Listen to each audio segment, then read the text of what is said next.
Hello नमस्कार दोस्तों। Exam excellence में आपका स्वागत है। आज है 28 मई 2023। आज के करंट अफेयर पर हम चर्चा करेंगे। तो आइए पहले क्वेश्चन से शुरुआत करते हैं। कौन सा देश NVS-01 नेविगेशन उपग्रह लॉन्च करने के लिए तैयार है? तो NVS-01 नेविगेशन उपग्रह लॉन्च करने के लिए भारत तैयार है। इसरो ने 29 मई को NVS-01 उपग्रह का प्रक्षेपण करने के लिए तैयारी कर ली है। यह एक नेविगेशन उपग्रह है जिसे GSLV MK2 द्वारा लॉन्च किया जाएगा। इसका उद्देश्य 7 उपग्रहों वाले नेविगेशन नक्षत्र को बढ़ाना है। तो आइए अगले क्वेश्चन पर हम चर्चा करते हैं। इस साल अगस्त से स्मार्ट शहरी ई मोबिलिटी परियोजना के तहत किस शहर में 100 ई बसों का संचालन शुरू होगा? तो 100 ई बसें जो है वह जम्मू में शुरू की जाएंगी। जम्मू स्मार्ट सिटी लिमिटेड की स्मार्ट अर्बन ई मोबिलिटी परियोजना के तहत अगस्त में 100 ई बसों का संचालन शुरू किया जाएगा। तो बात जम्मू की आई है, तो जम्मू 240 वर्ग किलोमीटर में फैला हुआ है। जो जम्मू है वह तवी नदी के तट पर स्थित है। यहाँ का लिंगानुपात जो है 867 है। अब लिंगानुपात जो होता है 1000 पुरुषों पर काउंट किया जाता है। जैसे 867 है तो 1000 पुरुषों पर 867 महिलाएं हैं। यहाँ की जो साक्षरता है वह 90.14 है। शेषनाग, सुरसरी झील और डल झील यहाँ जो है यहाँ की झीलें हैं। नदियाँ जो यहाँ की हैं किशनगंगा, गिलगित, झेलम, सुरु नदी हैं। आइए अगले क्वेश्चन पर हम चर्चा करते हैं। किसकी अर्ध आत्मकथा का शीर्षक गर्ड्स ए मिड हाइंड ब्लड वेथ है? तो पूर्व भारतीय टेस्ट क्रिकेटर अंशुमन गायकवाड़ ने क्रिकेट क्लब ऑफ इंडिया में अपनी अर्ध कथात्मक जो है वह पुस्तक गर्ड्स ए मिड हैंड ब्लेंथ को लॉन्च किया है। तो इसका जो आंसर हो जाएगा अंशुमन गायकवाड़। जो अंशुमन गायकवाड़ की अर्धात्म कथा है वो है गर्ड्स ए मिड हैंड ब्लड वेथ। आइए अगले क्वेश्चन पर हम चर्चा करते हैं। बुराचा पोरी वन्यजीव अभ्यारण्य किस राज्य और केंद्र शासित प्रदेश में स्थित है? तो जो बुराचा पोरी वन्यजीव अभ्यारण्य है वह असम में स्थित है। असम में स्थित है। बुराचा वन्यजीव अभ्यारण्य ब्रह्मपुत्र नदी के दक्षिण तट पर असम में स्थित एक संरक्षित क्षेत्र है। बात आई असम की, तो असम की जो कैपिटल है वह दिसपुर है। CM यहाँ के हेमंत बिस्वा शर्मा जी हैं। हाई कोर्ट यहाँ की गुवाहाटी है। अब ये ब्रह्मपुत्र नदी के तट पर स्थित है। तो ब्रह्मपुत्र के बारे में हम कुछ जान लेते हैं। ब्रह्मपुत्र 3 देशों में बहती है, तिब्बत, भारत और बांग्लादेश। तिब्बत में इसे सांगपो कहा जाता है और बांग्लादेश में जमुना कहा जाता है। जो असम में इसको ब्रह्मपुत्र कहा जाता है। गंगा से जब ये मिल जाती है तो पद्मा कहलाती है और ये जाके बंगाल की खाड़ी में गिर जाती है। आइए अगले क्वेश्चन पर हम चर्चा करते हैं। किस भारतीय शहर में नाथ कॉरिडोर विकसित किया जाएगा? जो नाथ कॉरिडोर है वह बरेली में लॉन्च किया जाएगा। बरेली में विकसित किया जाएगा। अब बरेली जो है उत्तर प्रदेश में है। वाराणसी में काशी विश्वनाथ धाम और मथुरा में प्रस्तावित बांके बिहारी कॉरिडोर के मैप उभर के बाद उत्तर प्रदेश में योगी सरकार ने बरेली में नाथ कॉरिडोर को विकसित करने की योजना बना रही है। तो बात यूपी की आई है, तो यूपी के बारे में हम कुछ जान लेते हैं। यूपी जो है एरिया की दृष्टि से 4 नंबर पर है।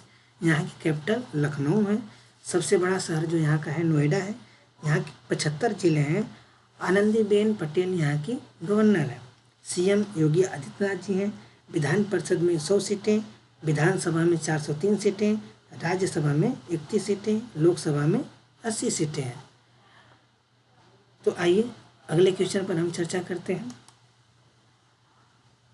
कौन सा राज्य मुख्यमंत्री तीर्थ दर्शन योजना के तहत तीर्थयात्रियों के लिए हवाई यात्रा प्रदान करने वाला देश का पहला राज्य बन गया है?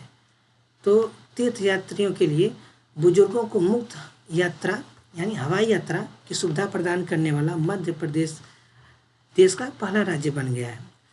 जो मुख्यमंत्री है मध्य प्रदेश के शिवराज सिंह चौहान जी की उपस्थिति में मुख्यमंत्री तीर्थ दर्शन योजना के तहत राजा भोज हवाई अड्डे से 32 तीर्थयात्रियों को प्रयागराज के लिए रवाना किया गया है।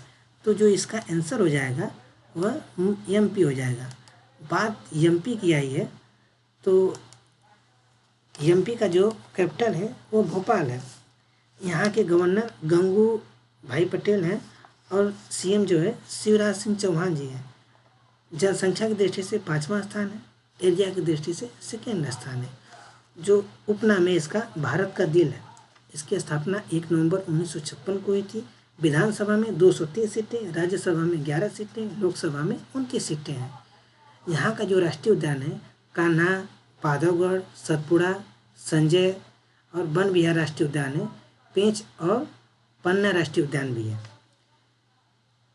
यहाँ का जो लिंगानुपात है 970 है।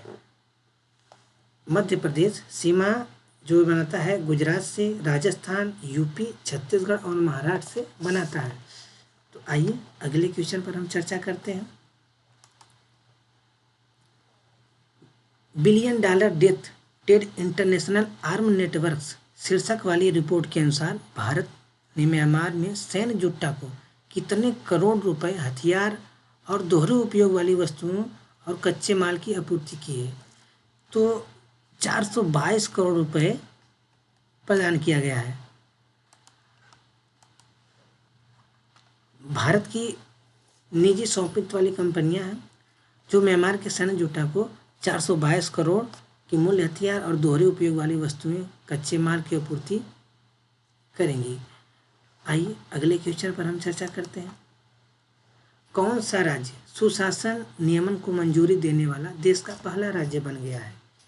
तो देश के सुशासन नियमन को मंजूरी देने वाला महाराष्ट्र पहला राज्य बन गया है।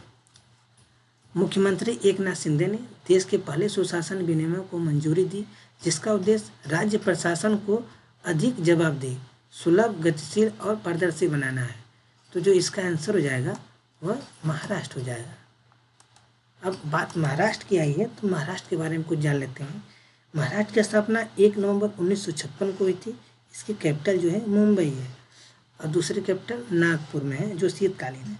यहाँ की जिलों की संख्या 36 है। गवर्नर यहाँ के रमेश बैस जी हैं और सीएम एकनाथ शिंदे हैं। उप सीएम जो है गंगाधरराव फडणवीस जी हैं।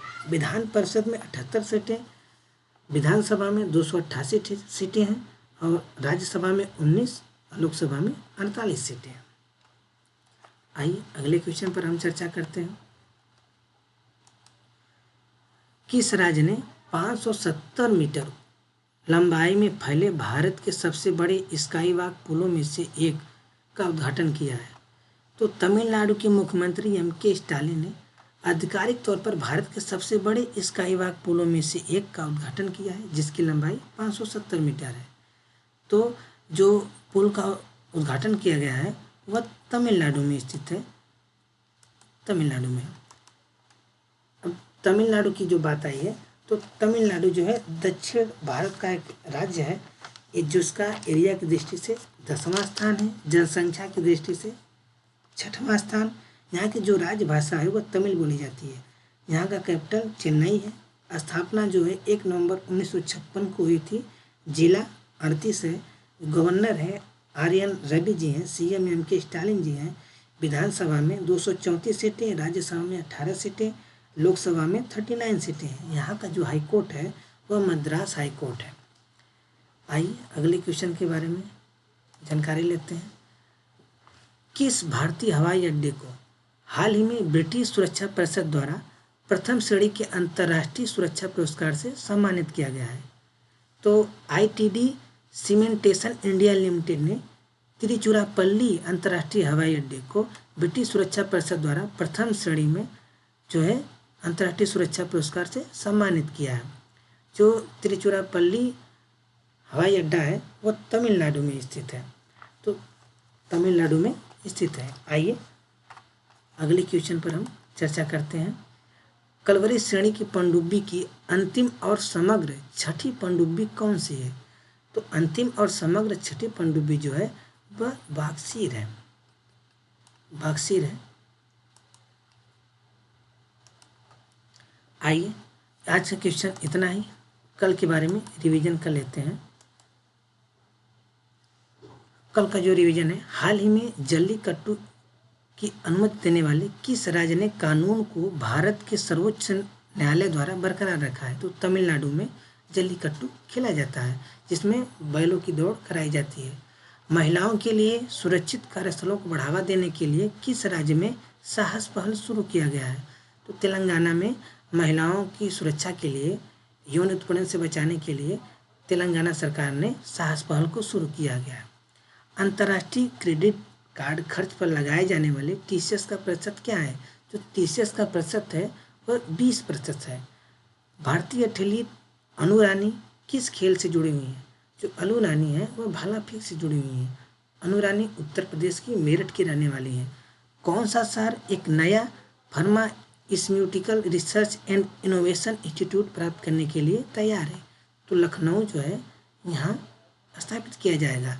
जापान के हिरोशिमा में G7 शिखर सम्मेलन के दौरान प्रधानमंत्री मोदी जी ने जापान, दक्षिण कोरिया और वियतनाम के शीर्ष नेताओं के साथ द्विपक्षीय बैठक की है। आइए अगले क्वेश्चन पर। आरबीआई ने वित्त वर्ष 2023 के लिए सरकार को कितने करोड़ अधिशेष हस्तांतरण को मंजूरी दी है? तो वित्त वर्ष 2023 में सरकार को 87,416 करोड़ रुपए जो है अधिशेष हस्तांतरण की मंजूरी दी गई है। भारत सरकार ने दक्षिण एशियाई युवा टेबल टेनिस चैंपियनशिप 2023 में 16 स्वर्ण पदक हासिल किए। दक्षिण एशिया युवा टेबल टेनिस चैंपियनशिप 2023 किस शहर में आयोजित की गई थी? तो ये अरुणाचल प्रदेश के ईटानगर में आयोजित की गई थी। जम्मू कश्मीर के उपराज्यपाल मनोज सिन्हा ने किस शहर में झेलम राजबाग रिवर फ्रंट का उद्घाटन किया है? तो श्रीनगर में उद्घाटन किया गया है। तीसरी पर्यावरण और जलवायु स्थिरता कार्य समूह की बैठक किस शहर में शुरू हो गई? तो मुंबई में शुरू हो गई। आज का क्वेश्चन बस इतना ही। हमारे जो प्रिय मित्र भाई जो सब्सक्राइब नहीं किए हैं वह प्लीज़ हमारे चैनल को सब्सक्राइब कर लें। धन्यवाद।